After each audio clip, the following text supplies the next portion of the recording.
The Western Heritage, Chapter 14, Lecture 1, New Directions in Thought and Culture in the 16th and 17th centuries, which means the 15th and 1600s. And this is about intellectual and cultural, the first standard. Okay, the scientific revolution. Science is called the natural philosophy or new science. Science didn't exist as a subject as we know it. At this time it was called natural philosophy. A scientist was a term not coined until the 1830s. It challenged scholasticism and Aristotelianism. And Aristotle will come in. Nicholas Copernicus, he's the first one. Now take a look at, you're going to be doing a timeline, so pay attention to Nicholas Copernicus and the order of these people and their developments. So in 1473, Nicholas Copernicus was born, and then he died in 1543. So this is overlaps with the Renaissance. He's a Polish priest and astronomer, and he wrote on the revelation of heavenly spheres. I'm going to have you do a project where you have to make sure that you are aware of the book titles they make. Heliocentric versus geocentric view of the solar system. Heliocentric is that the Earth rotates around the sun, and geocentric is the old view where the sun revolves around the Earth. It challenged the Ptolemaic Aristotelian models in the use since antiquity and adopted by the Church. Copernican system no more accurate than Ptolemaic, important as a new paradigm, slow to gain ground. So sometimes these scientists make discoveries and it takes years for someone to catch up with it and expand on it.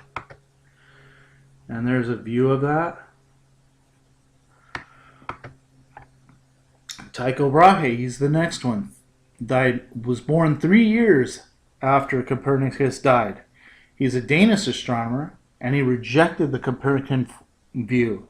He recorded a vast body of astronomical data drawn on by Kepler. That's his main importance, is he collected data which then Kepler used to form elliptical orbits. Johannes Kepler, he's the next one. Is 1751 to 1630. He's a German astronomer. He was Brahe's assistant. He advocated the Copernican view, and he figured out planets move in elliptical, not circular orbits. That means they move in an oval shape rather than a circle, and that is caused by gravity. Galileo Galilei, 1564 to 1642. An Italian mathematician and natural philosopher, broke the ground using telescope, found the heavens much more complex than previously understood. The key thing with him is telescope. He became high-profile Copernican advocate and articulated the concept of a universe governed by mathematical laws. And the mathematical laws is the answer to a question. And he did come under criticism for being an advocate of Copernicus. And there's a picture of Galileo. Isaac Newton, 1642 to 1727.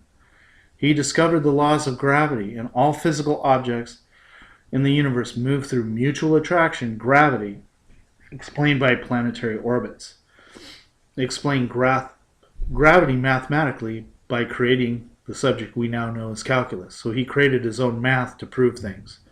And his main book is called Principia Mathematica, which was published in 1687.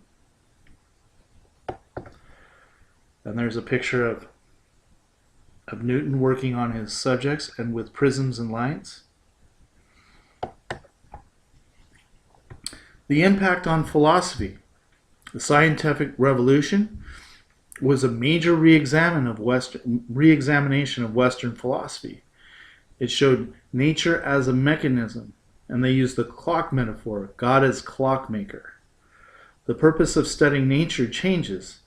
Search for symbolic, sacramental meaning versus search for usefulness or utility. So you go from superstition to use of usefulness or utility. Path to salvation versus the path of human physical improvement. Francis Bacon, an important philosopher, is an English lawyer, government official, historian, and essay.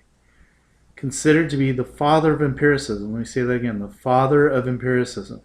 Scientific experimentation. So the lab assignments that you do is based on, you got it, Francis Bacon.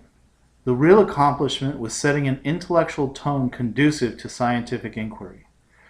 It attacked scholastic adherence to intellectual authorities of the past. So that means that not believing everything that you read as an expert from the past. One of the first writers to champion innovation and change his goals, contributed to human improvement. There's another picture. René Descartes, from 1596 to 1650, was a gifted mathematician, inventor of analytic theory, geometry, something you're mostly all familiar with. Most important contribute is a scientific method relying more on deduction, deriving specific facts from general principles than empiricism.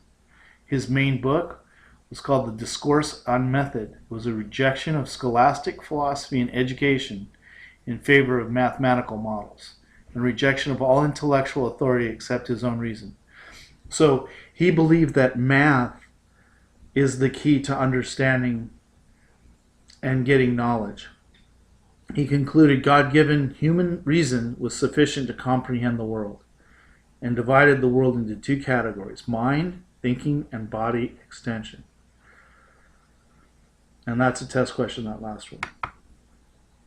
I'm going to stop here. That's the end of lecture 1.